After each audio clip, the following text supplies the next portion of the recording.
Well, Bitwise's price target is 200K by the end of the year, and I still think we have a good shot at it. Even in stagflation? Yeah, I think there is a version of it where Bitcoin still can be the fastest horse in that world, where people do need to seek returns. Okay, so you think Bitcoin wins in stagflation? Okay, let's say that instead of stagflation, Fed just starts really, cutting, stimulating QE, and that brings the economy back up and running. Inflation is still high. How do you think Bitcoin does then? I would say it does even better. Not a dividend. It's a tale of two quants. Now, your losses are on someone else's balance sheet. Generally speaking, airdrops are kind of pointless anyways. Unnamed trading firms who are very involved. I like that ETH is the ultimate Ponzi. DeFi protocols are the antidote to this problem. Hello, everybody. Welcome to the Chopping Block. Every couple of weeks, the four of us get together and give the industry insider's perspective on the crypto topics of the day. So quick intros. First, you got Tom, the DeFi maven and master of memes. Hello, everyone. Next, we've got Robert, the crypto connoisseur and czar of Superstate. Good evening. Joining us today, we've got special guest Jeff, Alpha Leak liaison at Bitwise. Well, hello. Happy to be here.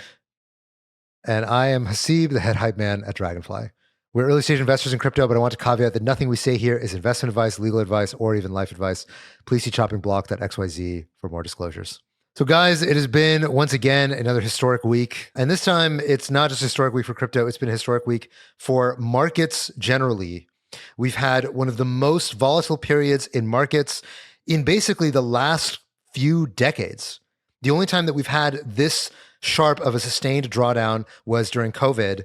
And in terms of like running tally, some people are comparing this to even periods of time we haven't seen since the 80s. It's been incredibly volatile in the stock market. And a lot of that has been driven by Trump's quote unquote Liberation Day, which was his unveiling of quote unquote reciprocal, I'm going to keep doing these quotes, quote unquote reciprocal tariffs against basically almost every single country in the world, with the exception of Russia and Belarus.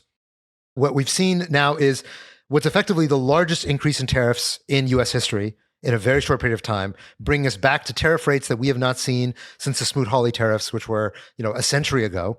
And we've also implicitly the largest tax increase in a very short amount of time that we've seen in a long time. It's caused absolute pandemonium in international markets.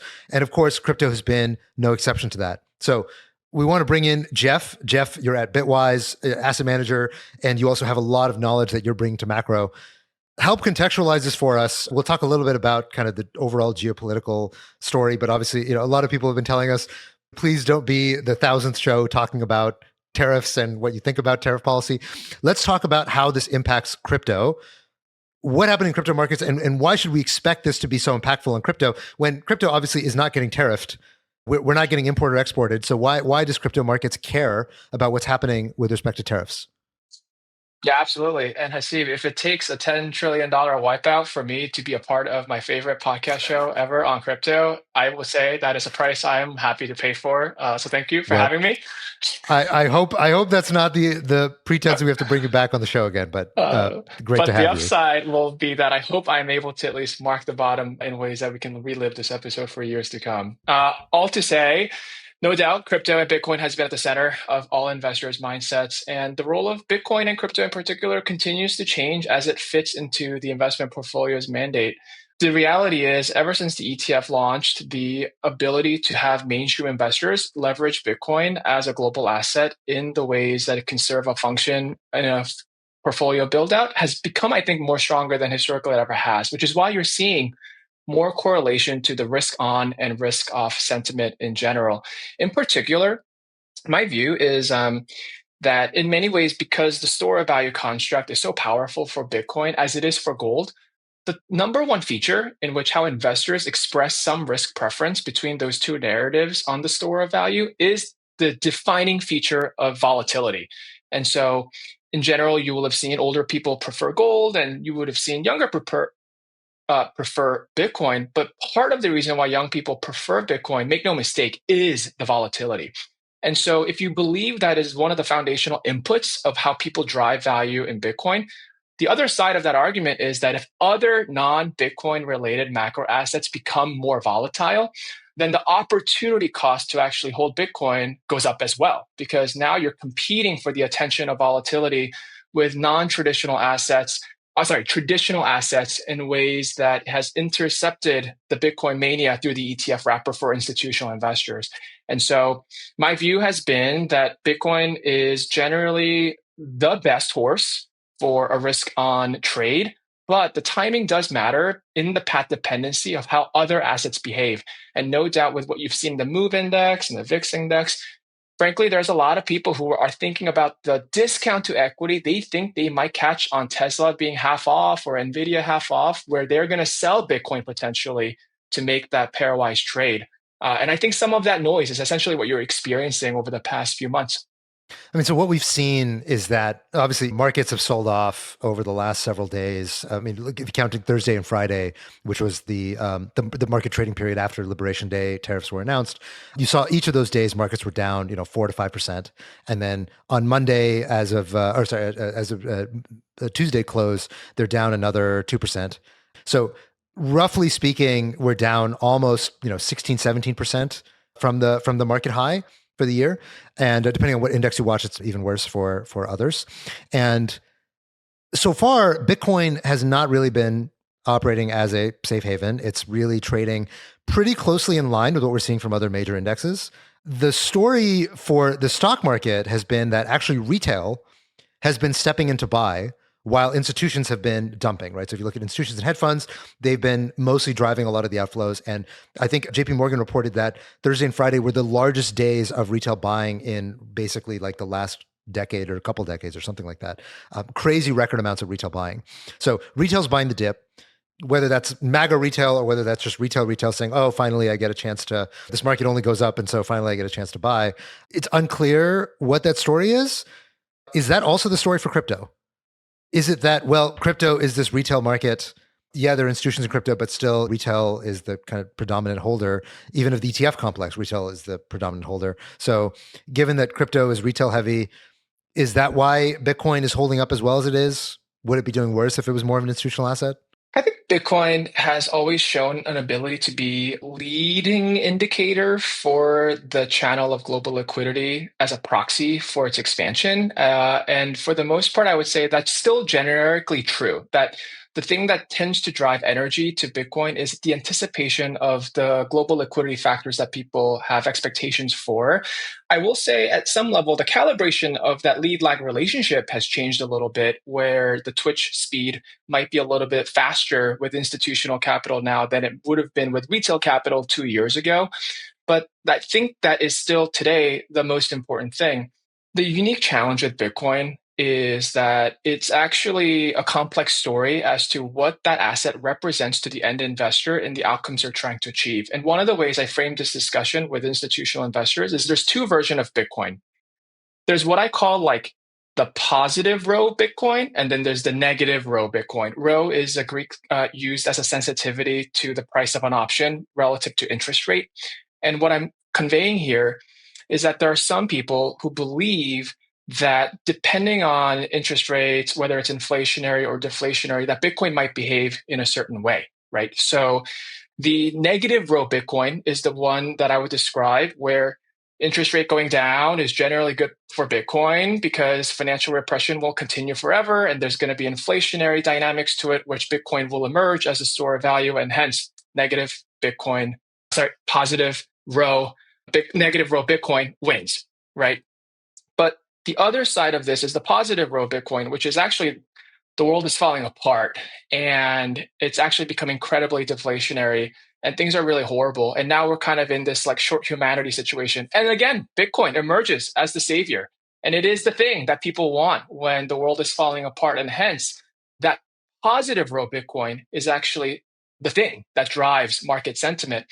And I think yesterday, actually, what we saw with China was like the perfect moment in which you saw that tension, right? Because in response to what Trump is doing, China actually came out and widened its currency band to let the yuan depreciate in ways that it hasn't historically been wanting to permit that outcome. And today, what we saw is that it actually allowed the yuan to depreciate so much that it's going back to like 2008 levels, like in a day. Like it's a pretty crazy move. And if you really think about what that impact is, the actual weakening of the yuan is a deflationary outcome, right? That's actually in general going to reduce global prices around the world, in which it's more likely we're going to import deflation as a result. That's a positive row Bitcoin world, right? That's actually kind of like not the world in which the US wants, and it's not actually the one that China wants either. They're kind of just doubling down on this brinkmanship. The other version of what China could have done is they actually could have gone through like a massive stimulus program internally with fiscal stimulus that like just drives consumption. And that is actually like the inflationary version, right? That's actually the negative row China QE that releases the Bitcoin valve. And yesterday, you basically saw Bitcoin couldn't make up its mind. It was like kind of excited. And then today it realized, wait, actually, we're not excited about a deflationary world. So now it's back going down. So all to say, the fundamental tension is this dynamic of Bitcoin's sensitivity to interest rate in itself being very unstable relative to where we are in the moment of time of Bitcoin's broader global adoption. Today, I personally believe we live in a negative row Bitcoin world where generally people want inflation, they want easing. Those are the things that drive Bitcoin. But make no mistake, the long-term end that I think perhaps we all believe where Bitcoin will emerge as the most strategic asset is in fact the positive row Bitcoin, when it does become so chaotic and unmanageable that it is the ultimate store of value. So, okay, inside Bitcoin, there are two wolves. One of those wolves maybe is a baby wolf that will emerge someday when it's a more mature asset. What we've seen, okay, so Bitcoin has been a little schizophrenic. It's kind of hard to read exactly how Bitcoin is supposed to respond and how it is even responding to, like some days it's, like there were a couple of days where Bitcoin was not responding at all to this incredible historic macro onslaught. And then over the weekend, it suddenly weakened a lot. And we've seen today, it's trading just alongside the Nasdaq. Alts, on the other hand, have been much more battered by what's going on in the broader market. What's the story that you're internalizing about how you expect alts to fare in this environment? Because as you mentioned, there's a lot of expectation now about easing. Obviously, tariffs aside, there will be a big set of tax cuts, and it's very likely now the market is pricing in that the Fed is going to be cutting much more than was previously anticipated. So we're now up to, I believe, 5 rate cuts for the year that the CME is currently pricing, up from basically just a couple. And at one point, it was even just 1 rate cut for the year. So how are you thinking about that and how that's going to reflect in the alt market? Yeah, great question. And something I deal with our institutional and RI investors all the time as they flurry questions to us. The altcoin complex, I think, has 2 broad challenges, if you will. The first challenge is that almost with the exception of just Bitcoin, the rest of the altcoin complex is fundamentally different, as you guys already all know, in the way that it seeks its consensus mechanism that requires a little bit more servicing than Bitcoin. Right, Bitcoin, you can kind of put it under your mattress, equivalently putting in cold custody and call it a day, and you're generally going to be okay. The problem with these altcoins, if they are generally a proof of stake token, is that the entire point of the value accrual mechanism is that you kind of have to participate in the ecosystem to be able to earn yield that ultimately lowers one investor's cost basis versus the one that wasn't generating that yield on top. And so if you're like an institutional investor and you're being pitched a variety of these altcoins and you realize that there is a value accrual mechanism for which you can't participate, like, hey, here's a special dividend on a stock, but you don't get one because you actually held your stock on Boney instead of at this other custodian that lets you do on-chain stuff. So you're not going to get that special dividend. You're going to find some natural resistance to that because they don't want an unfair playing field. And with altcoins, sometimes there is that unfair playing field that could exist.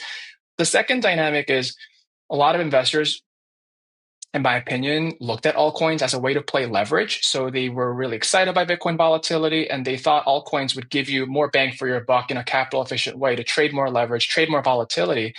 But the thing that fundamentally changed is that last year in December, we now have Bitcoin ETF options. We actually can trade extremely interesting leverage through Bitcoin options in a regulated market that gives you pretty much, in my opinion, the same thrill of speculation and exhaustion and insurance that you could leverage more thoughtfully without that like weird, dirty basis risk of like, the narrative or like who's doing what inside and like insider Okay, intel on this. hold on. So let me interject here. So it sounds like what you're saying is that Altcoins were interesting to institutions because institutions found Bitcoin a little boring, not volatile enough, and they wanted to gamble. And that's what altcoins are. They're sort of a gamblier, splashier version of Bitcoin.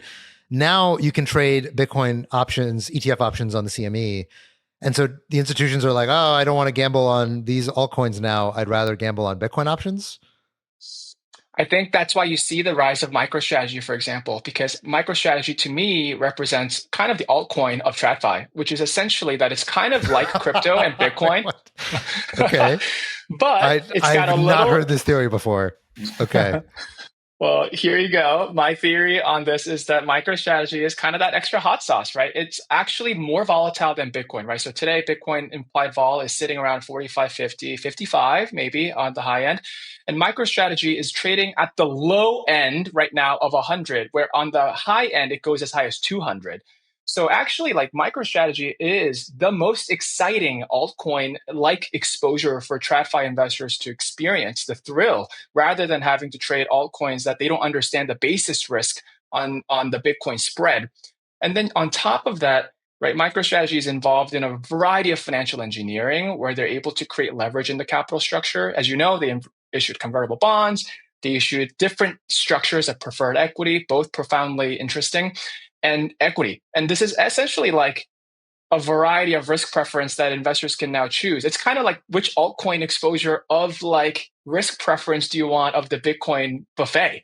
And I do think MicroStrategy, there is a reason why it is the most traded stock, the most traded options contracts, why the 2x levered MSTR ETF is one of the most successful, why the negative 2x is popular, why there are these covered call strategies. The whole financialization of Bitcoin morphed with traditional investors into crypto equities via the lens of MicroStrategy. And that for sure takes the juice away from altcoins, in my opinion.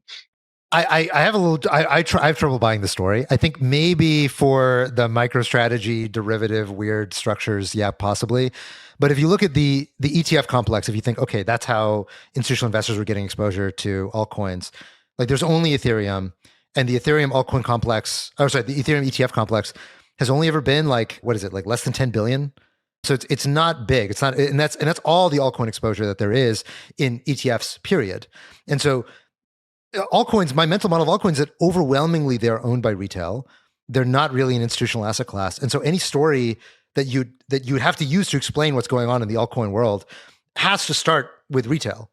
So it's kind of like the tail cannot be wagging the dog of like, okay, well, institutional investors don't get yield and they're, busy trading Bitcoin ETF options, or they're, levering up on 2x reverse MicroStrategy stuff.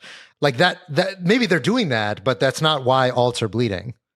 Yeah. Well, I mean, I think if you talk to most crypto native traders and investors, they would say that with most of their tokens, they're trying to make productive use of it, right? So even last year, with like the price action of Ethereum looking a little bit abysmal relative to Bitcoin, some of that price spread can be muted if you put back like some of the other return streams you could have achieved using Ethereum for some productive purposes, right? So what I mean is like if you used ETH to do some restaking and you got some ability to leverage Eigenlayer or EtherFi or Renzo, any of these restaking themes where you participated in airdrops, there is a way in which the total return of the ETH complex doesn't necessarily reflect just the price of ETH alone, is the point that I'm trying to make. And so if you're an institutional investor and you can't touch Renzo and EtherFi and all that stuff, you almost start like a race with a little bit of a handicap. And that in itself can be a source of friction for entry. Totally. That makes sense. I consider Ether a major, not an alt. And, I think when I hear alt, I think the stuff that's like 30 and below on CoinGecko. Let me ask you a couple other questions real quick. Do you think that Bitcoin has decoupled from traditional financial markets, or do you think, to your points before, it is still coupled and correlated? And do you think alts have increasingly decoupled from Bitcoin? Great question. I think alts have decoupled from Bitcoin. Yes, that is easier for me to say because you saw Bitcoin dominance continually rising in ways that I think as a trend has been pretty solid for now.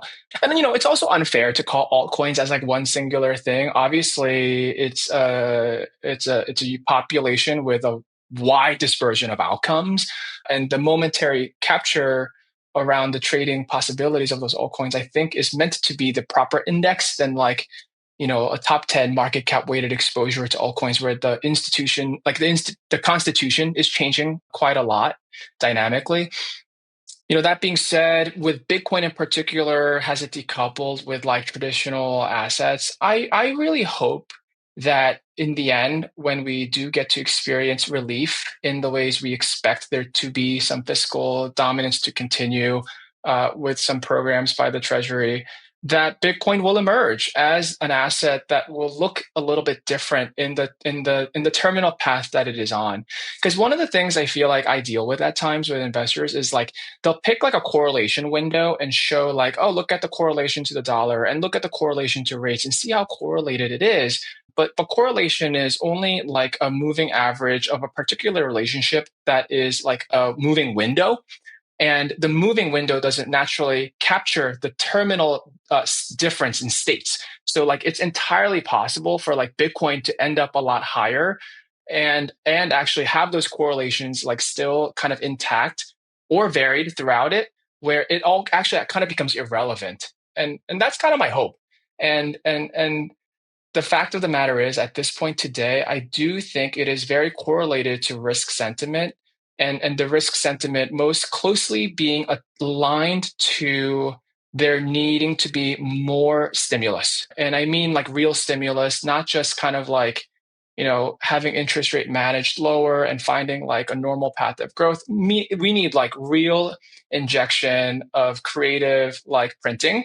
I call it the Fed Scrabble, where like you put together a bunch of random like letters together and come up with a new acronym. So, BTFP was cool last year, but now that magic is known and people now almost expect those things to happen. So you need a new one, right? The problem with markets in general is there's incredible moral hazard. Like once you introduce them to the construct of there being something that's going to be a put for you, it's going to be abused. And so every time you need like something newly invented to like create the illusion of printing beyond the scopes that people are used to. That, I think, to be honest with you, is the catalyst we need to truly get Bitcoin like unhinged from this correlation with risk assets day to day. Okay, so previously on the show, Arthur Hayes was articulating his thesis that he thought basically all of crypto is, from a macro perspective, it's basically an index of liquidity. And when liquidity gets injected into the system, everything's going to rip and we're going to have a new golden age or blah, blah, blah, this kind of thing. And his view sounds pretty concordant with yours in that he thinks the Fed is going to be forced to inject liquidity, that they're going to have to find some contorted way to explain why they're doing this, despite the fact that inflation is ticking up. And obviously tariffs are very deeply inflationary, given that they're just literally constricting the supply of goods crossing borders. And so his view is that by the end of the year, there's going to be some kind of oil gushing bonanza of liquidity coming our way. Do you take the same view? It kind of it sounds like you're taking a similar stance that like, okay, the Fed is going to find some new Byzantine way to justify injecting a ton of liquidity. Is that your view? Yeah, that is definitely kind of the base case that I'm underwriting. But I also have this kind of worst case, best case scenario in my head where there's another path for Bitcoin to succeed, right? Which is ultimately, this whole tariff war is one part of the bigger imbalance that exists in the US as a global hegemony. And ultimately, what we're talking about here is the trade deficit being subsidized by the capital account surplus as the social contract of the times that is being unwound, right? So like tariffs is one part of like navigating the unwinding of that social contract. What I mean is like, by definitionally, the US to run a trade deficit, it must have capital inflows in which they are serving the role of providing dollar liquidity for the rest of the world. Like that is part of the same equation. It's a zero sum kind of output. And so if you want to reduce your trade deficit, definitionally, you also have to then reduce your capital account surplus versus your current account.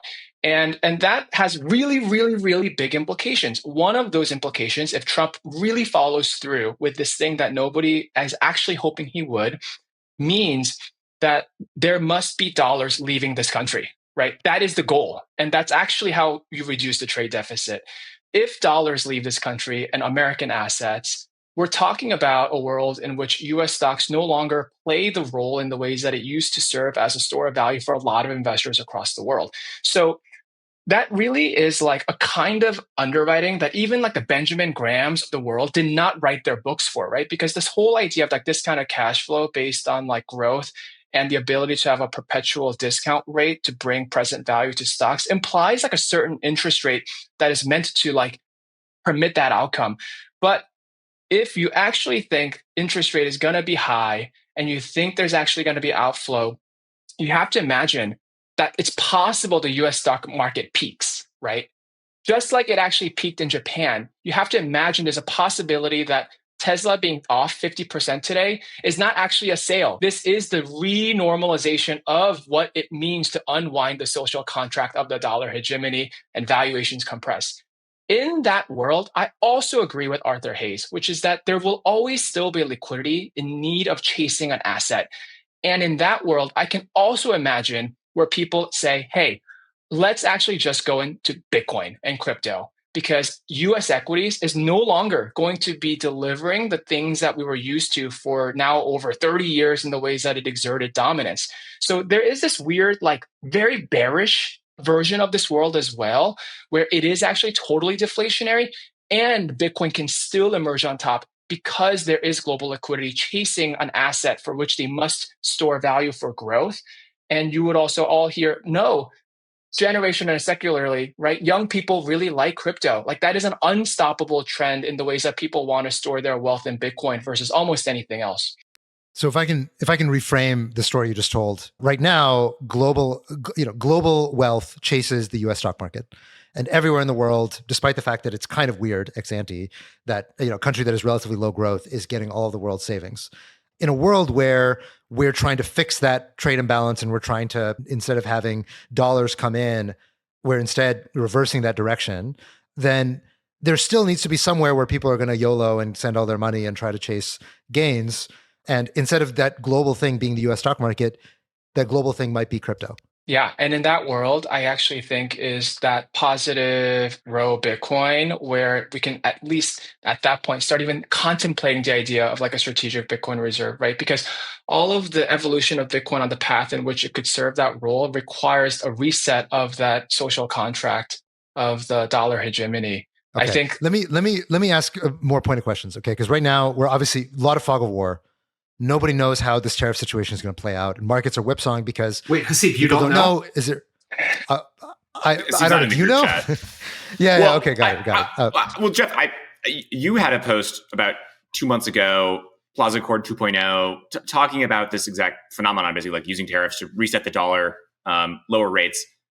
We're getting kind of like flavors of that, but then obviously like the 10 years back above 4. Like, is this kind of playing out how you thought it would play out? Like what has been surprising to you so far? Like, how do you think we kind of deviate from this path? Yeah. So you're in the group chat. Yeah, You're not in the group chat? All right, we'll add you later, maybe. Well, no, Jeff is clearly running the group chat. That's what it sounds like. No, I need to be in the other group chat you guys are on with Arthur Hayes here. No, the thing that has concerned me a little bit since I was sharing my views on the long-term effects of tariffs on the price of Bitcoin is that it's definitely gotten less certain as to what the objective it ultimately is that Trump wants to accomplish. I think in a totally rational world, the ability to have like a Plaza Accord 2.0 is the sensible objective, right? Which is that the dollar generally does need to depreciate for US competitiveness, but you do want foreign creditors to continue to buy your treasuries, and you do need to strike some kind of discretionary accord to achieve that outcome, right? That has to be manipulated. It's not going to happen without some consensus for different trade-offs being made. And that is like the ideal scenario. The moment for me that I lost a little faith in potentially that being the most important priority at this moment was when Trump started to actually blindly go after almost everybody, including, in my opinion, the most untouchable ally in this whole ecosystem, which is Japan. If there was one country that you kind of had to be a little bit softer or make the exclusion for to be mindful of what Japan represents to America as an ally who is now at this point like the largest creditor to US treasuries, you require some sensitivity on it. And what you saw actually was that Trump not only did not give sensitivity, he literally bucketed Japan with China and said, you are also a currency manipulator, right? And that is like an incredibly shocking thing for me to witness, because Japan, if they ever manipulate their currency, does it on the benefit for the Americans. And so this lack of ability to nuance an ally in this conversation gave me a little bit of a wake-up call that perhaps the end goal is maybe a little different. And the end goal maybe is a little bit of a protectionism at a escalated level that I thought even was not likely. I've come around to the theory that it's not even about protectionism so much as it is creating the tailwinds for an opinion shift about protectionism. I think there's a lot of chatter instantly of companies saying, oh, maybe we should be onshoring things again, simply because there's an unpredictability here and we want to be closer to the market. There's a lot of people that are actually pulling forward demand, right? I know a lot of people consumers get in front of tariffs by buying cars and furniture and durables and all of these things.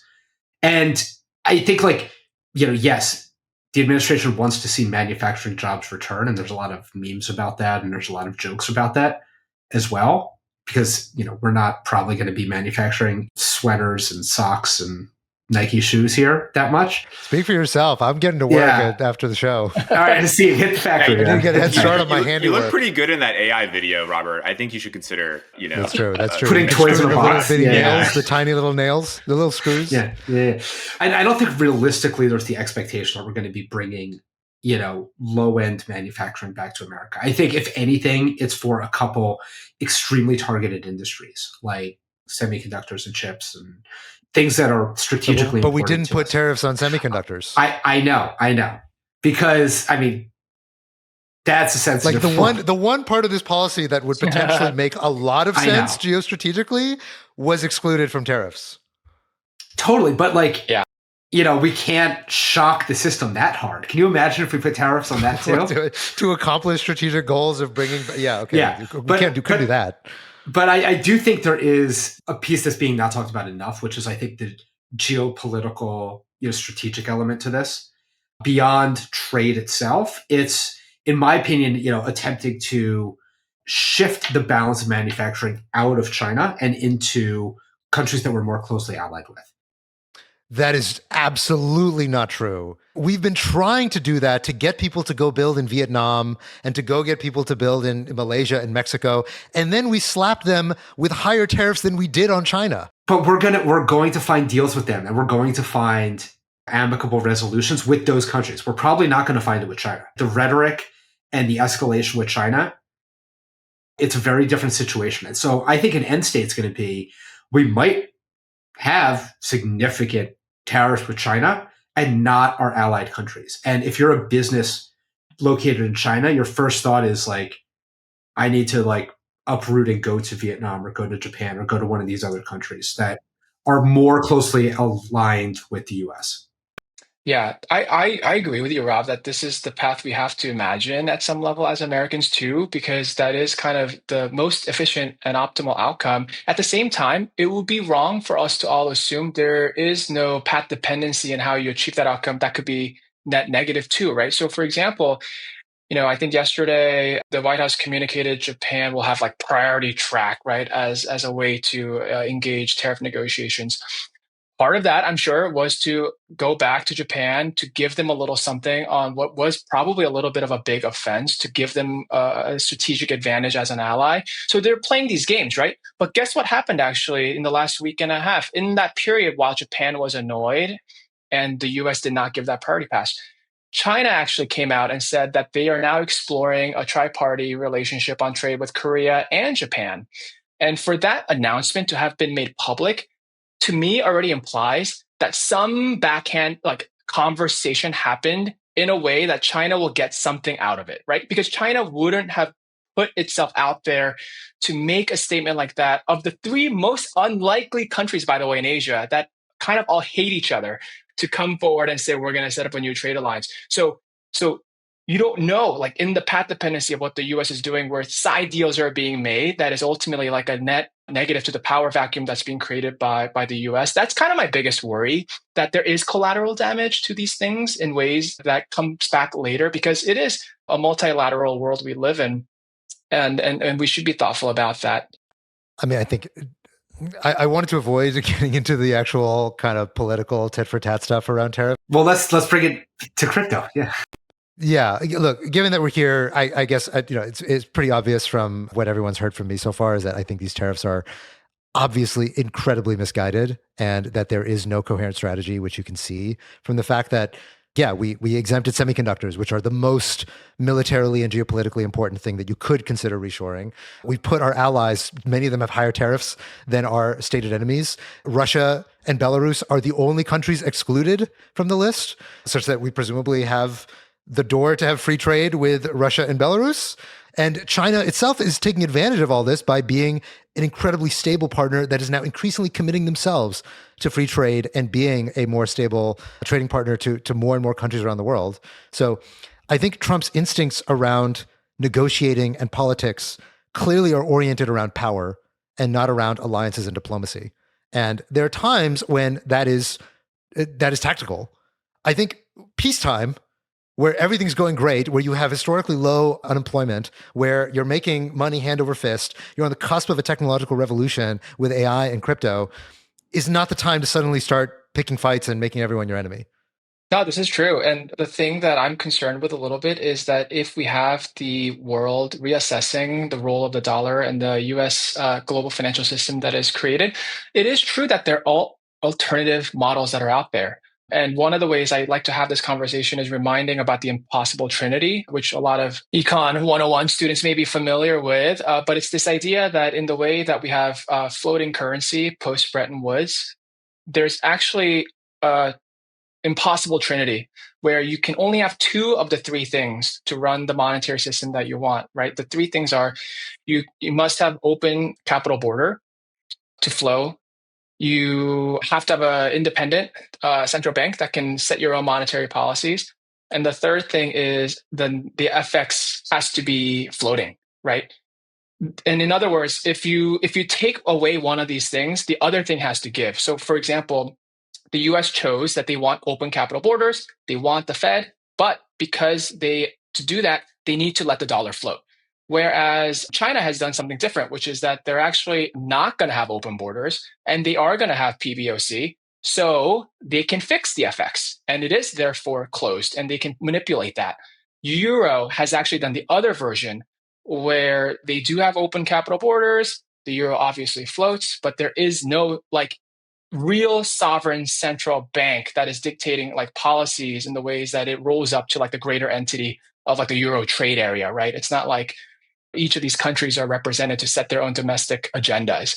So there are different models out there of how to design a global currency. And the challenges that are now happening is that people are going to start asking the questions about what other systems might work better than the one that the US has pushed for, which is a free float peg. Or it's Bitcoin. And all free float pegs eventually lead to Bitcoin. Okay. All right. So real quickly, I want to end this segment with just one sort of playing out different ways that this whole year might end up going. One path, obviously there's high likelihood of a recession. And let's say that we end up in a stagflationary environment where there's both a recession and inflation remains high because of these tariffs. How do you think base case Bitcoin is going to do in that world? Well, Bitwise's price target is 200K by the end of the year, and I still think we have a good shot at it. Even in stagflation. Yeah, I think there is a version of it where Bitcoin still can be the fastest horse in that world, where people do need to see returns. Bitcoin wins in stagflation. Okay, let's say that instead of stagflation, Fed just starts really cutting, stimulating QE, and that brings the economy back up and running. Inflation is still high. How do you think Bitcoin does then? I would say it does even better. Okay, so higher than 200K. That'd be the best case. And let's say tariffs get walked back. Oh man.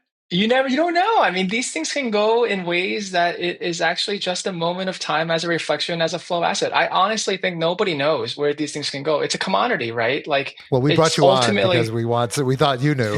Yeah, you're the alpha leak liaison. That's Yeah, right. That's right. I am a very path-dependent options pricer, and so I assess the entire local volatility surface, which requires us to recalibrate every Okay. month Last together. question. Let's say that tariffs get walked back. Let's say that what happens, they get challenged in courts. Courts overturn them. Congress doesn't have the stomach to like re-put the tariffs back on, and so the whole tariff strategy just ends up kind of fizzling out. Do you think Bitcoin is higher in that universe or lower in that universe than the world where tariffs stay on and we get stagflation and Fed inflates? I think that's still a decent outcome. But is it better or worse for Bitcoin? I think that it depends on how other assets ultimately behave in that situation too. Okay, Like you got to if give me people, no binary answer. No, if maybe this, maybe that. Binary answer. No hedging. Yeah, higher or There's lower. a spicy one Options at pricing. Bitwise. Options pricing. still good for Bitcoin. Maybe that's 175K outcome. Okay, so worse if we walk back the tariffs, better if tariffs stay on and Fed stimulates. Yeah. Is that right? Okay. Yeah. All right. Interesting. Yeah. Interesting. What do you guys But say? either way, we're going Tom, to Rob. 175. I mean, it's impossible to say, but I think if we walk back tariffs and it's like nothing actually comes of this, and it's like, oh, we like literally rewind to 2 weeks ago. The only real net change is that there has been a change in confidence between all of our different trading partners in the US. And I do think that that might continue to be a festering issue for the US, but I also think that it could be good for alternate economic structures. It could be great for Bitcoin, right? I think people might say they're losing faith in US Treasury assets. They could lose faith in the US dollar. But do you think it's better for Bitcoin if tariffs stay on and Fed stimulates, or do you think it's better tariffs if stay on? Tariffs stay on is way better, in my opinion. You think it's better for Bitcoin if tariffs stay on? Yes. Okay. So I Got think it. in the Do you think the market is incorrectly pricing Bitcoin lower? It should be pricing it higher. Yes, because the market sees one step ahead. It doesn't see 2 steps ahead. Markets Tom, what's operate your take? looking at like what's happening right this second. Yeah. Sure. I mean, I more or less agree with Robert that like you can't unsee what you've seen, and so even if tariffs are totally gone and we're back to 2 weeks ago, like dollar is still lower, and I think that's probably better for Bitcoin, all else equal. I always struggle a little bit with the kind of global liquidity sink Bitcoin story. Like I feel like we've had a lot of tee-ups for that, and it's kind of struggled. It's like trades like a risk asset. Like I'd love it to be another sort of gold rip, but we haven't seen that yet. And maybe now is the time. I mean, there's always a first time for something, but it's hard to kind of look at price action from past 3-4 years and be like, this is finally going to be the sort of flight to quality. Okay. Do you agree with Robert that tariffs stay on is better for Bitcoin at the end of the year? No, probably not. I think it's going to take a while to kind of digest everything. Okay. So you think it's better if tariffs get walked back? Yes. Yeah. Okay. Interesting. I am not sure what I think. I think it's probably true that tariffs staying on and like just kind of holding the pain and causing a lot more instability will likely result in higher Bitcoin price at the end of the year. I think that's one of those like crypto decoupling from real economy type things that I think is actually quite likely, because the Fed and central banks around the world like putting on real stimulus to try to save their economies from the shock is going to be distortive of asset prices. And so I think that's likely. I think it's possible that that happens to Bitcoin and not to alts. So there may be like, again, a sort of decoupling between Bitcoin and alts in that world. But I don't know. I'm genuinely very, very uncertain about what happens in either world. I think it's like it's really counterintuitive, because on any given day, Bitcoin's not doing what it's supposed to. Alts are not doing what they're supposed to. Correlations are breaking. Sometimes Bitcoin is trading with gold, sometimes trading with the NASDAQ. Sometimes it's like just leaving both of them behind and doing its own thing. So it's clear that like this asset is changing like right now. And we're learning something new about how crypto is going to behave. Seeing we've only ever really seen crypto as mostly a retail asset. And Bitcoin in particular now is increasingly institutional. And as a result, it's behaving very differently than it's ever behaved before. And so we're learning something really new. I think like by 25, 26, we're going to be talking about Bitcoin very differently than the way that we're talking about it right now. it's 25 right now, sorry, 26, 27, we're going to be talking about Bitcoin very differently. And we'll have a different mental model, would be my guess, by call it the end of this year, of how crypto really behaves in a huge macro dislocation. Yeah. Agreed. And global liquidity too. I think people will start to be a little bit more nuanced about the levers of those conversations, right? Because Tom, as you mentioned, one of the issues with global liquidity too is like dollar weakening is actually a good event for global liquidity, generally speaking. But I'm not sure if the dollar weakening version of global liquidity increasing is the thing that drives Bitcoin valuation. And there's other ways to imagine people will be smarter and thoughtful about what this all means from a stimulus perspective. Yeah, I just remember very vividly Bitcoin and the rest of crypto doing quite poorly during COVID. Until the effects of liquidity usurped the effects of fear. That's right. So, okay, two other stories I want to get to on the capital market side that are, somewhat connected to this overall story. So the first, of course, was the announcement of Circle filing for their IPO. Circle was planning to go out at $4 to $5 billion. Obviously, Circle has been one of these companies that's been trying to make their way into the public markets for years now. They've been stymied previously by Gensler and just the bullheadedness of the previous SEC toward allowing crypto companies to go public. They finally got the green light, ostensibly, until, of course, the tariff tantrums began and they announced that they were going to be delaying their IPO. So Circle pulled. But there was a lot of back and forth about the viability of this company, how it was going to be treated by capital markets, and whether or not they would be able to get the valuation that they were looking for, given the nature of the business. Jeff, I don't know how deep you are in the Circle balance sheet, or Robert, I'm sure you probably spent some time taking a look at that business. How do you guys size up how Circle looks? How do you think it's going to be treated? Obviously, right now, there's a pause. All of these IPOs have been pulled. Everybody that was planning to go out is now sitting on the sidelines until markets stabilize. But taking all that aside, how do you think about Circle as a business hitting the public markets? Yeah, my takes were that I actually think their numbers are not reflective of the growth in USDC over the past couple months and quarters. USDC has been growing. And, when you look at year over year numbers, there's a lot of lag that's there because, they're a business that earns interest off of the float of the reserve backing their stablecoin. And if something is growing throughout a year, it's not going to be increasing revenue all of that much, right? There's an averaging out effect to it. And so I actually think their numbers are a little bit stronger than initially perceived, simply because their snapshot of like what are they earning on a daily basis today is so much higher than it was a year ago. And they also have a lot of heavy cost structures in there. And so if the USDC supply is growing, it will disproportionately benefit them. And so I think that's been underappreciated. The thing that I've appreciated about everyone's takes on crypto Twitter was just how large of an organization Circle is relative to Tether. People are saying Circle's a fraction of the size and it has, 40 times the headcount or whatever. There's also some efficiencies there. And like maybe they can be more efficient with how they staff the firm, on a going forward basis. The executives are extremely well compensated. All of that came out, right?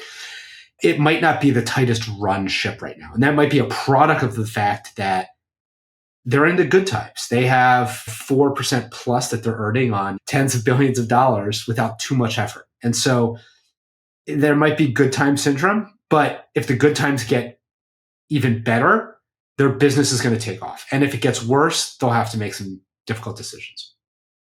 Well, so one of the central questions looking at Circle is trying to figure out how are public markets going to treat this business? Like, how are they going to categorize this business?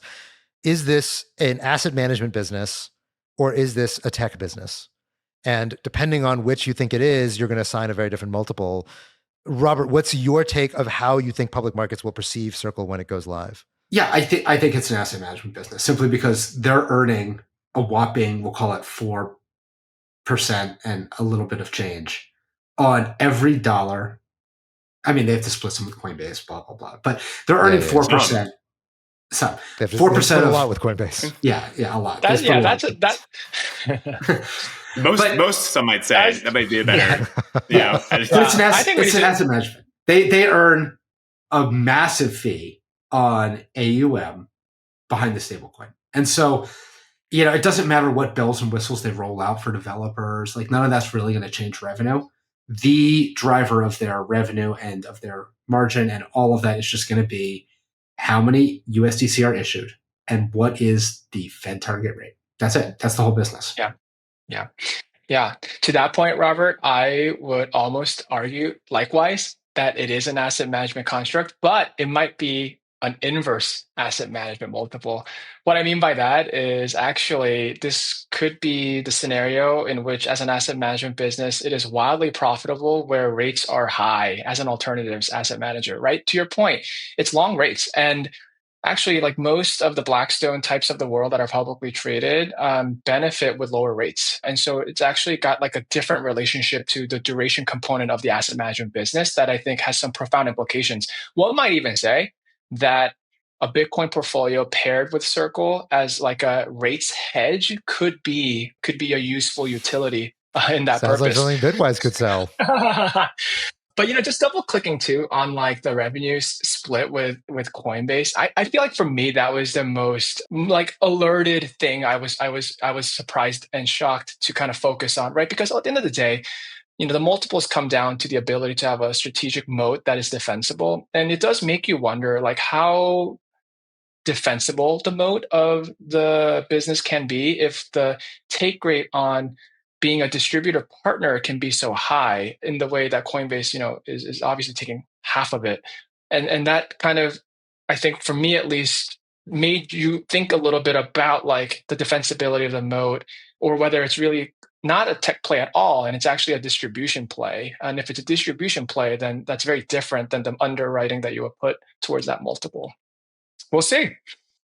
Tom, how do you think about Circle? I'm going to bite my tongue a little bit because I don't want to be known, even more known as a Circle hater, because I think they're very nice people and I really appreciate what they do for the industry. I just had a half-joke tweet about a year ago that Tether should just buy Circle, or they could buy them several easily with like 1/4 of profits. And frankly, I think it's kind of a less of a joke as time goes on. Like, I think Tether is much better structured in terms of like overall company operating costs. They could easily buy this thing. They don't have anyone who's in Washington who's trying to kill them anymore. And they could easily tear up these agreements with Coinbase, or frankly just wind down the product and offer the conversion into USDT and like end up with a much better sort of company structure than what Circle has right now. And so I think when I look at how they've been changing it throughout the years, like if you think we sort of top ticked rates, but their margin continues to shrink and actual overall profitability continues to shrink. And so I just like don't really know what the bull case is. I think the tech story is cool, but not really kind of played out. It just really just looks like an asset manager. Okay, I should confess I haven't studied the Circle S1 at all, but I've seen some of the takes. There is a countervailing force that we saw when rates started ticking up, that total stablecoin supply went down, which makes sense because now there's a when rates are zero, then okay, there's no opportunity cost to go and put your money on chain and like have the yield be captured by some of these companies. As rates decrease, that should bring more dollars into the stablecoin complex. So there's some countervailing force. Is it one for one? I don't probably not. Maybe not. Maybe it is in a time when stablecoins are more regulated and they're perceived as being less risky than they were in 2021, 2022. So one, that's not totally clear to me. Second, clearly it's also true that Circle can charge large fees on creation and redemption. And ultimately, like if you own the species that people are using to pay each other, and if Circle ends up having an advantage in a post-Stable Act / Genius Act world, because of the fact that it's easier for them to get licensed, it's easier for them to get in the good graces of regulators, they may end up being a large lead over Tether in terms of the regulatory stuff. And if so, can they monetize that? Probably, especially if there's going to be a race for other people to try to partner up and integrate stablecoins into their businesses domestically. So there's a lot of storytelling one can do beyond just, okay, well, you're a bank, you have assets, you have liabilities, you collect the float. I agree with you. That's currently the way the business looks because rates are high. As rates come down, they're going to find other ways to monetize this business because of course they will. I mean, these things it's basically a duopoly right now between Circle and Tether. And increasingly, I think what you probably will see is that the market will get cut up into, like you already see in DeFi USDC rules the roost. And when it comes to emerging markets, overwhelmingly it's Tether that's used. You may see that if it works this way, that there's basically separate domains that each of these stablecoin issuers own. That kind of means that each of them can monetize really aggressively in their own domains, and they're not going to be as afraid of price competition, because if you're in DeFi, there's just no other option. If you're in emerging markets, there's no other option. You kind of have to use their token, and therefore they can charge a lot more on on-ramp and off-ramp. Look, for example, at Tron. So Tron has historically high fees right now. If you go look at Tron, like right now, if you go look at blockchain fees, most blockchains, the fees are very low right now because it's kind of a lull, right? Everyone's focused on macro, activity is pretty low, there's not a lot of trading volume, and yet Tron fees are really high. Why are Tron fees so high? Tron fees are not really high because of congestion. Tron fees are high because the validators voted to raise fees, which is basically, you can sort of think of that as, Justin Sun, if you sort of round up to say Justin Sun decided, you know what, I'm going to monetize the fact that people have to use Tron. And so basically, Tron is just taking a huge cut of all the payments activity that's happening on Tron, and they're making shitloads of money. This, to me, is a glimpse of that's what it looks like when you have a monopoly on a payment substrate. So could it be that Tether and USDC figure out a way to make that kind of fee for themselves? I don't see why they couldn't in a world where the core business model of treasuries no longer is as attractive. Yeah, I think that is, the story, and I think certainly the reg capture story is part of that. But I'm like, I think the balance sheet almost tells a different story, which is like, that is the percentage of USDC that's on Coinbase effectively. And so like, therefore it's not being used as a payment substrate. And so I think it's great. And I really want that to be true. And I would love to see this market form into more of a duopoly and have more competitors. But like, practically speaking, again, short of their efforts to basically make Tether illegal, I don't really see how that kind of becomes true. That's why I think Tether should buy it. You get a nice discount. I give the devil's advocate. That would be such a crazy outcome. That would be such a crazy outcome. That would be so monopolistic and sad as well. I just can't even. I also think antitrust is over, so it would work. Yeah. Well, I also think that it is almost so unlikely for it to happen because the strategic vested interest the US would even have is to actually keep it as separate entities, right? Because the great exorbitant privilege that you're describing of Tron, Haseeb, is essentially the value for which you can actually earn a fee off of foreigners that are willing to park their money in dollars, and they're happy to do it at whatever cost, right? So you can actually discriminate a bit against foreign holders versus the way you have to treat your American citizens. And that exorbitant privilege itself is the premium that you can extract. So you almost kind of want that entity to be different than the entity that is servicing the needs of the domestic Americans as like a payment solution. So for those reasons, even at like a philosophical level, even as an American like version of supremacy, like you want those two things to be separate. And so actually, I think it would be a very bad outcome if that were to happen, because you probably still then will find another, patriot confiding like American company emerge and try to compete with Tether, and it's going to be that much harder for the US. Sure. Okay, so last story, again, on the capital market side, we just had today an announcement of the largest M&A transaction in the history of the crypto industry, which was the acquisition by Ripple Labs of Hidden Road for $1.25 billion. So Hidden Road is if you're not familiar with Hidden Road, they're kind of an institutional product that I think most retail investors will not have come across. Hidden Road is basically a prime broker. They're the second largest prime broker in crypto behind FalconX, and they facilitate, I believe it was $3 trillion annually. They have over 300 institutional customers.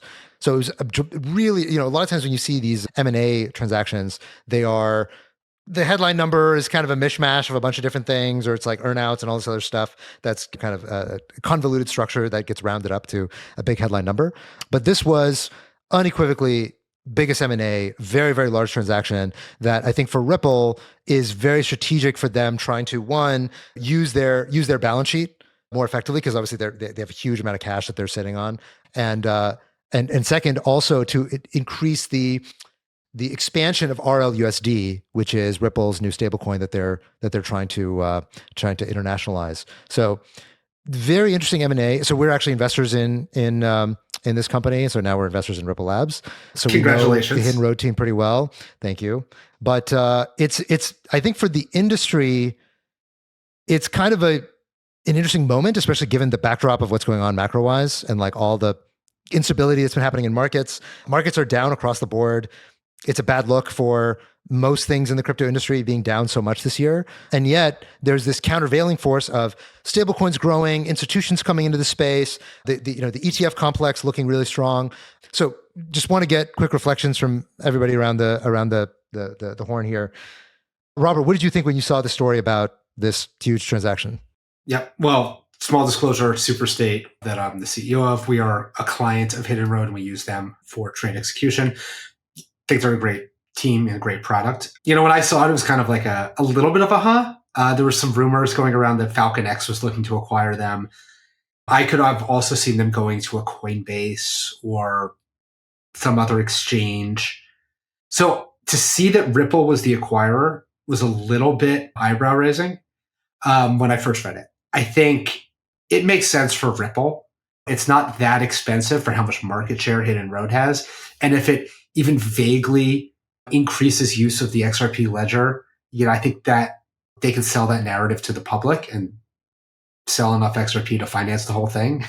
So it seems like it's accretive to Ripple and it seems like a savvy move. I just didn't really see it coming.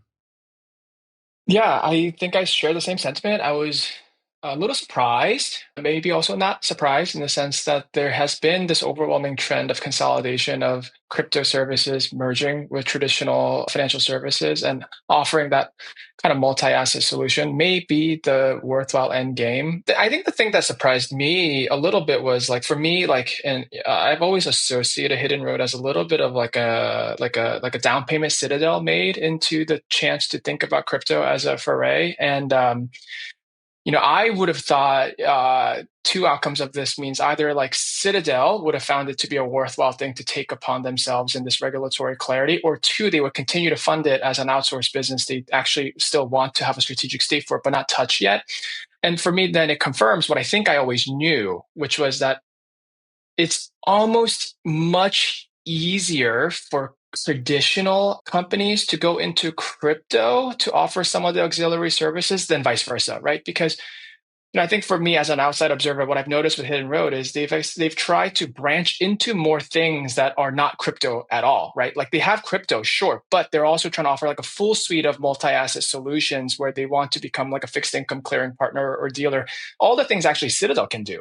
And so it reminded me at this moment where you have the Goldmans of the world trying to offer prime brokerages now to compete with Falcon X. It's actually kind of challenging for crypto to go to TradFi, as it's much easier for TradFi to come to crypto. And maybe this deal reflects that kind of trend as a moment in time. What was kind of my developing thoughts of it? Tom, what's your take?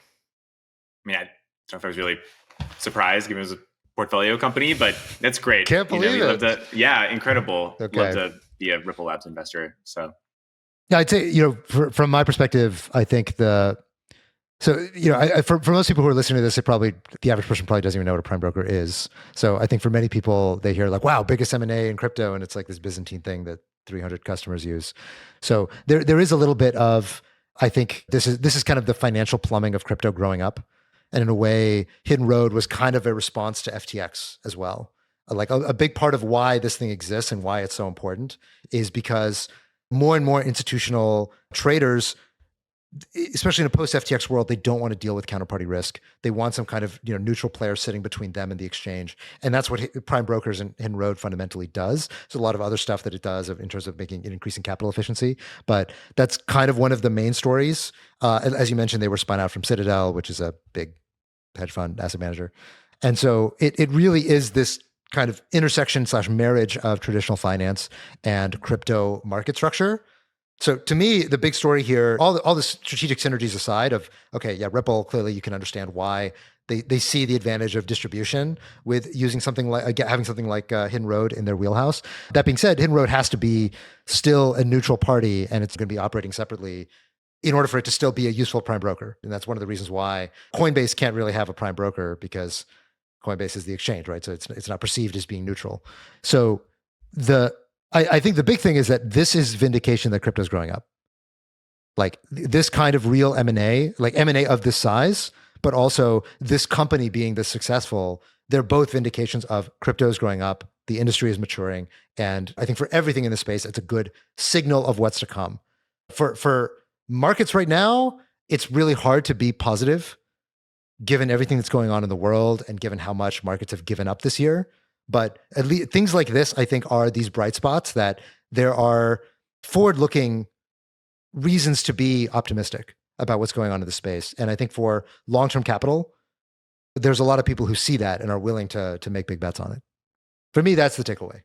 If nothing else, of like, hey, there's still money out there in M&A that's happening, which is also a good sign. So I think, we saw last year Bridge, this year with Ripple Labs doing this M&A. So open challenge, Q2. Whoever wants to best this one. Circle. What's that? I said Q2, Circle, watch out. Tether. The largest so far. That's we'll right. see. That's right. You can top them. You just have to credit Tom to be, just put as long as Tom's in the tweet, we're okay with it. Yeah. Okay. Excellent. All right. Well, we're up on time. We got to wrap. Thank you, everybody. And we'll be back next week. Awesome.